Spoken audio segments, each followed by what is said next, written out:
Looking back, I thought our love story was unshakable, a bond built on years of passion, laughter, and shared dreams. But lately, something unspoken has been growing between us. Before we begin this story of love and heartbreak, I want you to take a moment to subscribe to my YouTube channel and turn on the notification bell. Let's dive into it. My wife and I have been married for 5 years, and while I believed we were happy, it seems I may have been the only one who felt that way. Our story began nearly a decade ago when we first met during our college years. She was a vibrant, intelligent woman with a contagious laugh and an ability to light up any room she entered. I was immediately drawn to her energy and kindness, and we quickly became inseparable. What started as a friendship blossomed into a deep, passionate love that seemed unshakable. For 4 years, we dated, building our relationship on mutual respect, shared dreams, and an undeniable physical attraction. We were young and carefree, spending countless nights talking about our future, traveling to new places, and reveling in each other's company. Those were some of the best years of my life. We were best friends, confidants, and in my eyes, soulmates. I was certain she felt the same.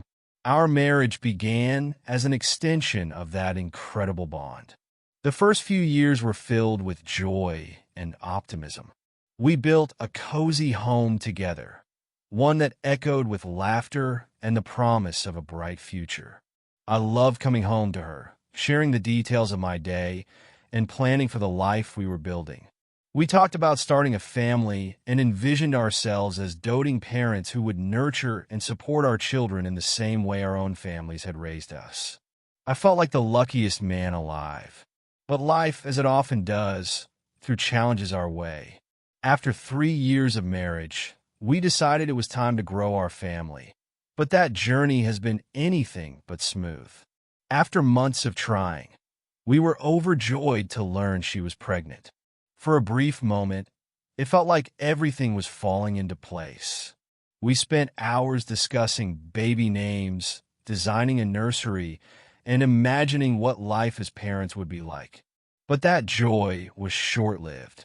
The first miscarriage was devastating, a loss so profound that it left us both feeling hollow. We grieved in our own ways, but I thought we handled it together, leaning on each other for comfort and strength. When she became pregnant again a few months later, hope cautiously returned to our lives. This time, we were more reserved, not wanting to get ahead of ourselves. But fate was cruel, and we suffered another miscarriage. The emotional toll was immense, especially for her. I tried to be there for her, to hold her hand through the pain, but I couldn't truly understand the depth of what she was feeling.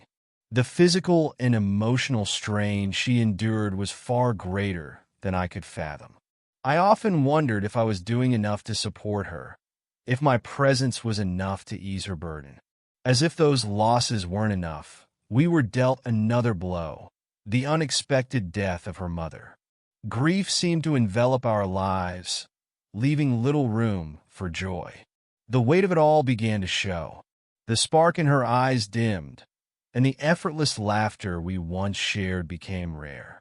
I could feel the strain creeping into our relationship, but I told myself we were strong enough to weather the storm. After all, we had always been each other's anchor. Despite everything, we remained close, or at least I thought we did. We still shared our days and supported one another through our struggles. But looking back, I realized that beneath the surface, cracks were forming. I threw myself into work, partly to provide stability, but also as a way to distract myself from the growing tension at home. She, on the other hand, withdrew into herself, spending long hours in solitude or finding solace in hobbies I wasn't a part of. Our once vibrant and intimate connection began to feel strained. I missed the version of us that laughed together without a care in the world. I missed the way she used to look at me, her eyes filled with love and adoration. And yet, I clung to the belief that this was just a rough patch, that our love was strong enough to overcome anything. After some time, I began to notice subtle but troubling changes in my wife's behavior. The warmth we once shared seemed to be fading, replaced by an unsettling distance that I couldn't quite put into words. Our conversations felt hollow, her laughter less frequent, and her once bright eyes seemed clouded with thoughts she wouldn't share. She grew more reserved, spending long hours alone or distracted by her phone or work. It was a stark contrast to the woman who used to eagerly greet me at the door, ready to recount the highlights of her day or share her dreams for our future.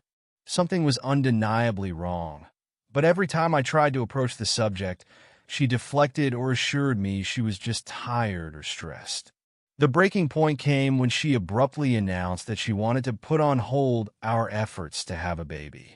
Her reasoning was vague, something about needing time to figure herself out. At first, I tried to be understanding, telling myself that the miscarriages and recent hardships had taken an emotional toll on her. But the decision blindsided me. Having a child had been a shared dream, something we both passionately wanted, or so I thought. Now, she was pulling away from that vision without so much as a conversation. I couldn't ignore the growing knot of unease in my stomach. Her words were ambiguous, but her demeanor suggested something deeper. I needed answers. I pressed her gently at first, but when her responses remained evasive, I became more insistent. I'm part of this too, I reminded her. If we're putting the baby plans on hold, I deserve to know why. After several tense discussions, she finally admitted something that felt like a punch to the gut. She had lost sexual interest and attraction to me. She revealed that, for at least a year, she had been forcing herself to have sex with me purely for the sake of trying to conceive. Hearing this shattered me. The intimacy we shared had always been a cornerstone of our relationship, a physical expression of the love and passion we felt for each other. To learn that it had become a mechanical act devoid of genuine desire was devastating. As she continued, the revelations only grew more painful. She confessed that she had been terrified to bring this up on her own, afraid of how I would react or of hurting me. In her fear and confusion, she had started seeing a therapist months ago, something she hadn't told me about. While I understood her need to seek help, the secrecy stung. It felt like a betrayal, as though she had been dealing with her struggles in isolation while I remained oblivious. I couldn't help but wonder how long she had been unhappy, and how I had failed to notice or address it. In the days that followed, we had several long, difficult conversations. I tried to approach them constructively, though my emotions often got the better of me. I suggested we begin couples therapy, hoping that a professional might help us navigate these murky waters. She hesitated, clearly unsure if she was ready to open up further. When she finally agreed to talk more, she dropped another bombshell that left me reeling. "What's made things worse," she said hesitantly, "is that I've been feeling a strong limerence toward someone else." I stared at her, trying to process her words. Limerence. The term wasn't familiar to me, but the way she explained it made my stomach churn. She admitted that for the past 4 months, she had been consumed by feelings for a new coworker. She couldn't stop fantasizing about him, despite her efforts to avoid him. She swore up and down that nothing had happened between them, that she hadn't acted on these feelings. But her admission cut deep. It wasn't just about the attraction. It was the fact that she had been emotionally invested in someone else while I was completely unaware. She described her attempts to suppress these feelings, her internal struggle to focus on our marriage despite the intrusive thoughts about him. It wasn't a deliberate betrayal, she insisted, but an overwhelming compulsion she couldn't control. I believed her when she said she hadn't crossed any physical boundaries, but that didn't make it any easier to hear.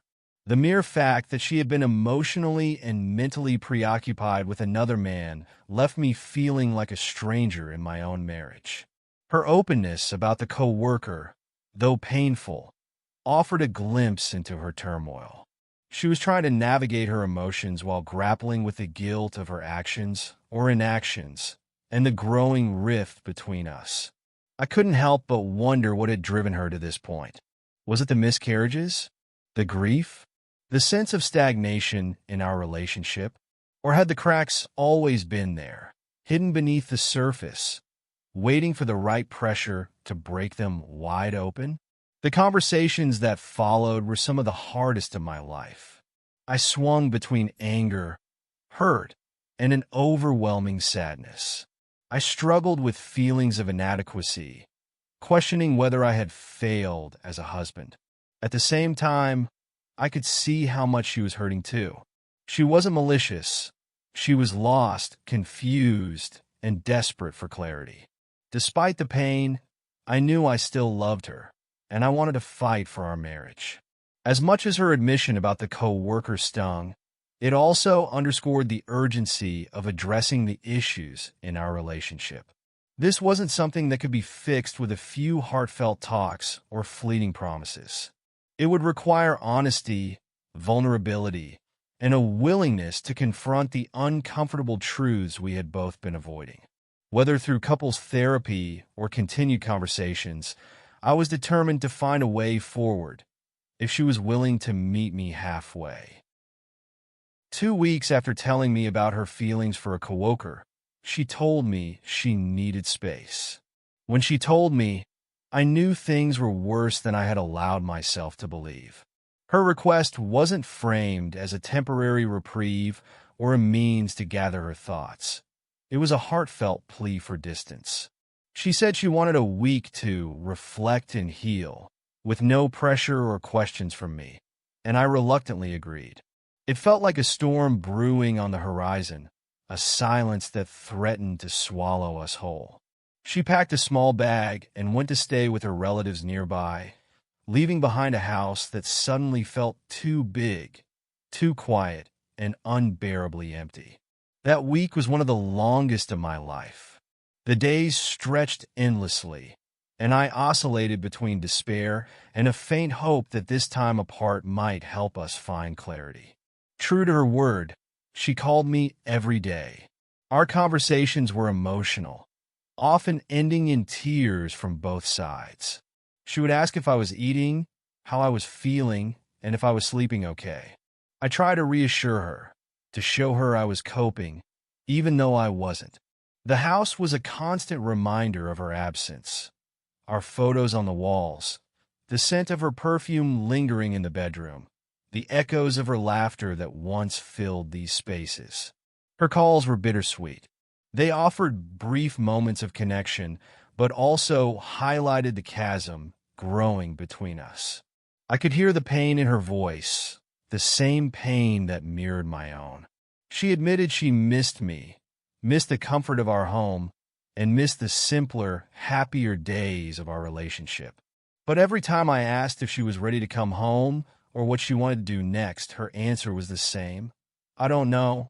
She was lost, caught between longing for our past and an unshakable sense of dissatisfaction with our present. When the week finally ended, she came back home. I thought her return might bring a sense of relief, that seeing each other in our shared space would rekindle something, anything that could pull us back together. But instead, her arrival only deepened the uncertainty. She looked exhausted, emotionally drained, and still as conflicted as when she left. She told me she felt lost and undecided, unable to make sense of her emotions.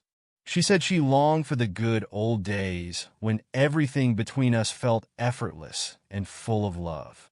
But she also confessed that those days felt like a distant memory, overshadowed by a persistent emptiness that had been weighing on her for some time.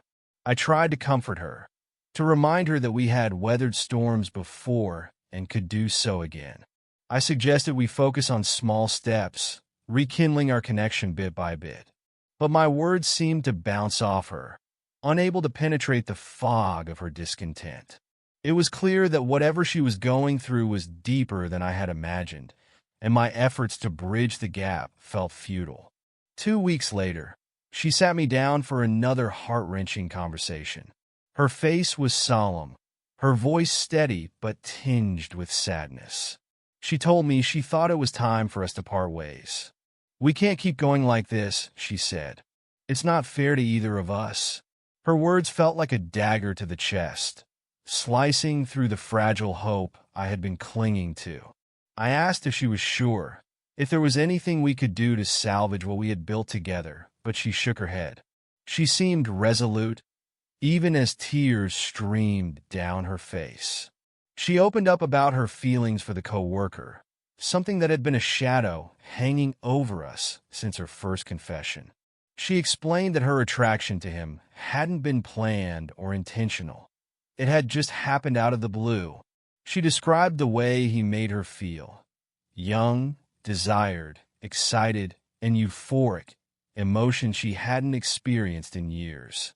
"It's like being 16 again," she said, her voice wistful. I didn't even realize how much I missed feeling that way. Hearing her talk about him was excruciating. It wasn't just the fact that she was drawn to someone else.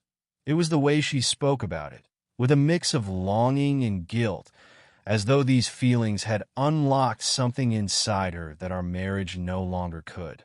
She insisted that she hadn't acted on her feelings, that she had tried to avoid him and suppress the attraction. But the more she talked, the clearer it became that these emotions had taken root deep within her, and she was no longer willing, or perhaps able, to ignore them. "I don't want to hurt you," she said, her voice breaking. "But I can't keep pretending. I need to explore this, to figure out what it means for me. I owe it to myself to understand these feelings and what they're telling me." Her words left me reeling. It felt as though my entire world was crumbling around me. I had always thought of our marriage as unshakable, a partnership built on love, trust, and shared dreams. Now, that foundation felt irreparably cracked, and I was powerless to stop it. I wanted to beg her to stay, to fight for us, to remember the love that had carried us through nearly a decade together. But I also knew that love couldn't be forced. If she felt this strongly about needing to step away, trying to hold on to her would only push her further away. The days that followed her decision were a blur of grief and self-reflection. I replayed every moment of our relationship in my mind, searching for the point where things had gone wrong. Had I missed the signs? Had I failed to give her what she needed? Or was this simply an inevitable part of life, where people grow and change in ways that sometimes lead them down separate paths? Her willingness to explore her feelings for her coworker felt like a betrayal, but it also underscored a painful truth. She was searching for something she no longer found in our marriage.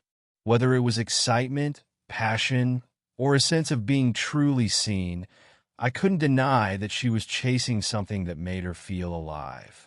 And as much as it hurt, I couldn't blame her for wanting that. In the end, her decision to part ways wasn't just about him. It was about her. She needed to understand herself, to confront the emotions and desires that had been buried beneath years of routine and heartache. As much as I wanted to hold on to her, I realized that letting her go was the only way to honor the love we once shared. It was a love built on respect and care, and forcing her to stay would only tarnish that.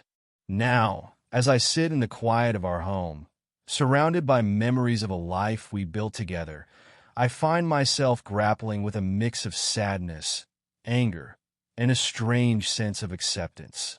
I don't know what the future holds, for her or for me, but I know that our story, beautiful, messy, and deeply human, will always be a part of who I am. If you enjoyed the story, don't forget to like, share, and leave a comment below with your thoughts. And if you're craving more stories that dive deep into the complexities of life and love, hit that subscribe button and turn on notifications so you never miss an update. Thanks for watching, and we'll see you in the next one.